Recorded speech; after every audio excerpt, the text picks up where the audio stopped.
Hello friends, welcome to Akarsha entertainments. ఈనాటి మన episode లో మనం వినబోతున్నాం super duper horror story Yandamuri Veerendranath గారు అద్భుతంగా రచించిన తులసి దళం. లాస్ట్ ఎపిసోడ్ లో ఏమైందో తెలుసుకోవాలంటే దయచేసి తప్పకుండా ఒకసారి ప్లేలిస్ట్ లోకి వెళ్ళండి. అక్కడ మీకు ఫస్ట్ ఎపిసోడ్ నుంచి అన్ని ఎపిసోడ్స్ మీకు అందుబాటులో ఉంటాయి. అంతేకాకుండా పెళ్లి కొడుకు లేచిపోయాడు, తర్వాత ఇంకా మనం ఎన్నో స్టోరీస్ చెప్పుకున్నాం కదా, అవన్నీ కూడా దాంట్లో ఉంటాయి. అయితే ఈ తులసి దళం నేను ప్రతి ఎపిసోడ్ లో చెప్తున్నాను, రెగ్యులర్ గా ఇదే ఎపిసోడ్ పెట్టడానికి కారణం ఏమిటి అంటే తులసి దళం తొందరలోనే ఫినిష్ అవ్వడానికి వచ్చింది. దీని తర్వాత వరుసగా మనం పెళ్లి కొడుకు లేచిపోయాడు, అలాగే ఇంకొక స్టోరీ కూడా మనం స్టార్ట్ చేయబోతున్నాం. సో ఫస్ట్ తులసి దళం అయితే టోటల్ గా కంప్లీట్ అవ్వనివ్వండి. With in a short period ఇది కంప్లీట్ అవుతుంది. అయితే ఒక్క మాట, ప్రతి ఒక్కరు చూస్తున్నారు, వింటున్నారు. వ్యూస్ తక్కువ వస్తున్నాయి, ఓకే, కాదంటం లేదు, హండ్రెడ్స్ లో వస్తున్నాయి. బట్ ఎవరెవరైతే చూస్తున్నారో దయచేసి మీ అభిప్రాయం ఏంటో చెప్పండి. అలాగే మీరు ఇంకేమైనా నవల వినాలని అనుకుంటున్నారా? అలాంటి నవల ఏదైనా ఉంటే నాకు కామెంట్ సెక్షన్ లో మీరు చెప్తే తప్పకుండా దాన్ని కూడా నేను మీకు వినిపిస్తాను. ఓకేనా? అండ్ నౌ లెట్స్ స్టార్ట్ తులసి దళం. 6 PM. చేతబడికి సైన్స్ కి జరుగుతున్న పోరాటంలో పార్థసారథి తన శక్తి వంచన లేకుండా ప్రయత్నం చేస్తున్నాడు. మనిషిని సైన్స్ బ్రతికించలేకపోవచ్చుగాక, కానీ కారణం చెప్పాలి కదా. ఏమిటా కారణం? ఏమిటి? సిస్టర్ లీడ్స్ అన్ని అమర్చింది. Lub dub lub dub. చిన్న వెలుగు చుక్క ఎలక్ట్రోకార్డియోగ్రామ్ లో ప్రయాణం చేస్తుంది. పార్థసారథి ఈసీజీ చార్ట్ చూస్తూ ఉలిక్కిపడ్డాడు. ఒక్క క్షణం అతడికి తను చూస్తున్నది కలో నిజమో అర్థం కాలేదు. పీక్యూఆర్ వేవ్ కి గాని ఎస్టీ సెగ్మెంట్ కి గాని అసలు సంబంధం లేదు. పక్కనున్న మరో డాక్టర్ కూడా విస్తుపోయాడు. ఇద్దరు మొహాలు చూసుకున్నారు. ఏమిటిది? Heart failure, heart block, heart enlargement. ఇటువంటి పరిస్థితుల్లోనే డాక్టర్లకి పరీక్ష. ఎన్నో సంవత్సరాల అనుభవము, చదువుకున్న చదువు సంయమనపరచాలి. అలా చేయకపోతే డాక్టర్ చెల్లించవలసిన ఖరీదు మనిషి ప్రాణం. ఒక చేత్తో నుదుటి చెమటను తుడుచుకుంటూ మరో చేత్తో పాప పల్స్ చూడ్డానికి అందుకున్నాడు పార్థసారథి. నాడి దూరంగా లోపలెక్కడో కొట్టుకుంటోంది. 1, 2, 3. ఉలిక్కిపడి చప్పున వదిలేశాడు చేతిని. చిన్న శబ్దంతో పాప చెయ్యి పక్క మీద పడిపోయింది. అతడు నిశ్చేష్టుడై తన అనుభవాన్ని తనే నమ్మలేనట్టు అలానే ఉండిపోయాడు.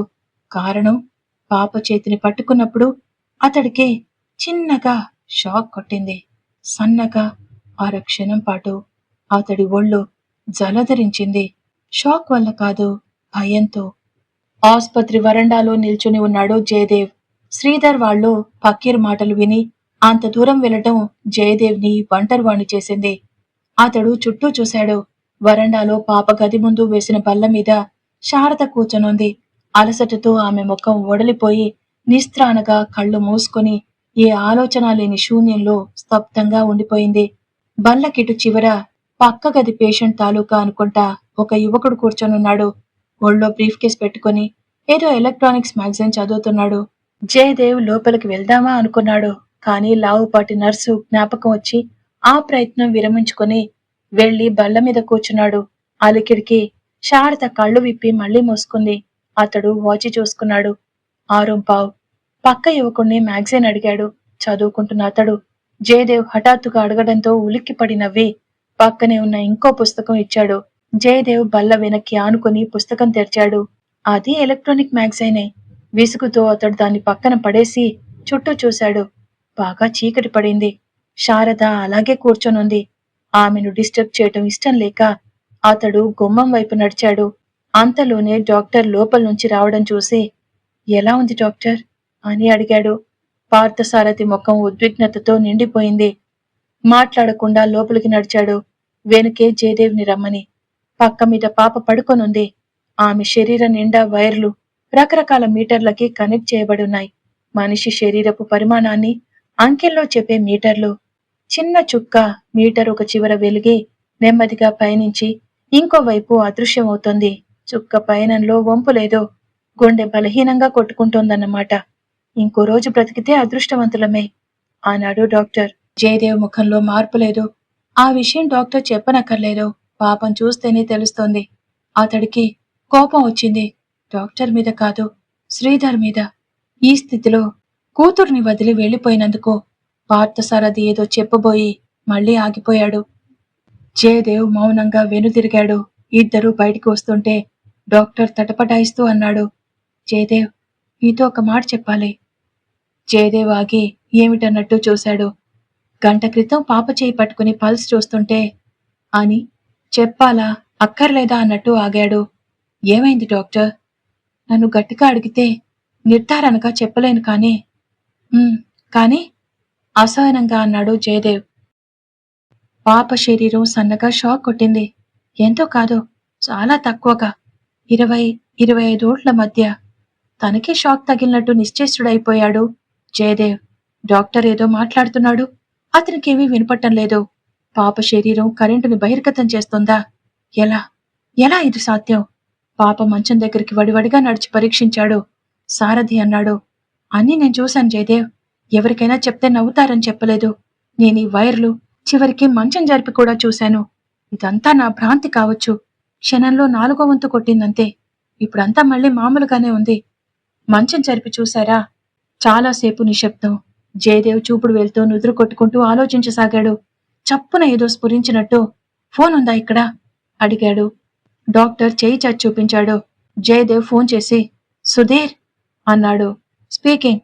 ఒకసారి వెంటనే రాగలవా? నీతో పాటు ఒక అమ్మీటర్ కూడా పట్టుకురా.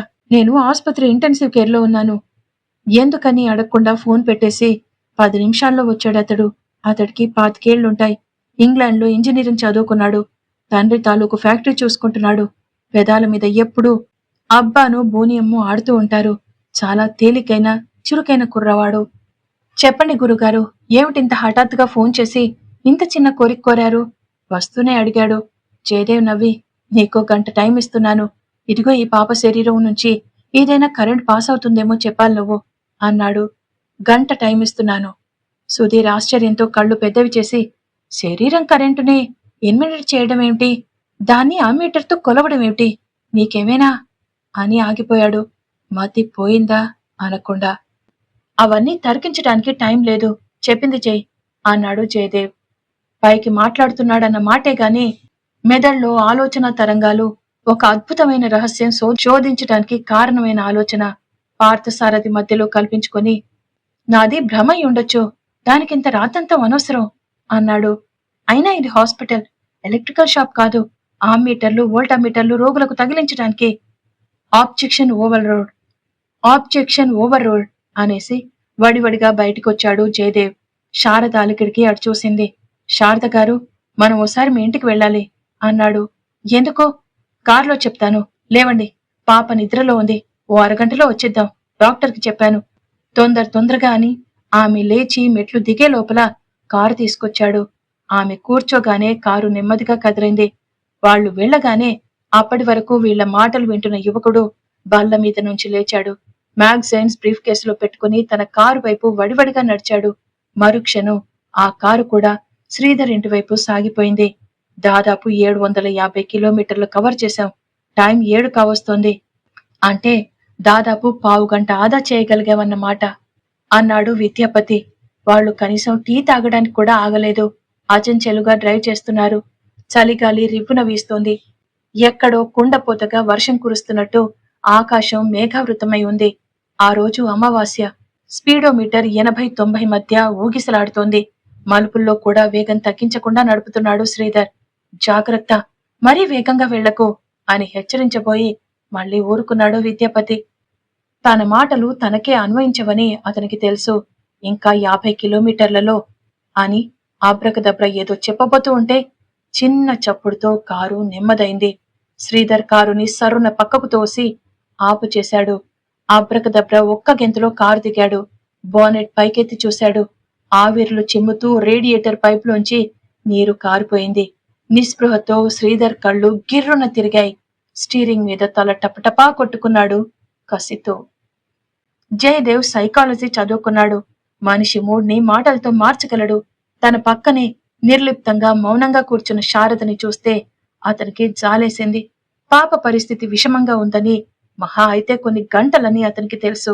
శ్రీధర్ వాళ్ళు ఏదో చేయగలరని అతడు అనుకోవటం లేదు. అసలు వాళ్ళు అంత కొద్ది సమయంలో అంత దూరం ప్రయాణం చేయగలనని కూడా అతను అనుకోవటం లేదు.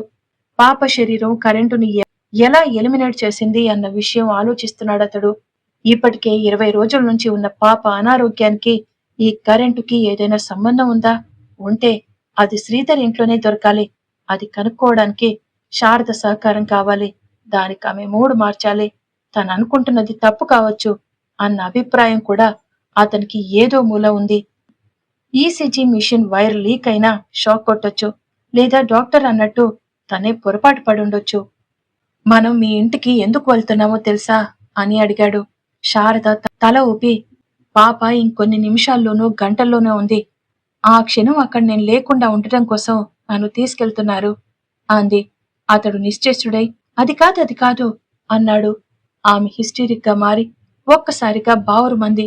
అప్పటి వరకు ఉన్న గంభీరతంతా పోయి, అందరూ నా నుంచి దాస్తున్నారు.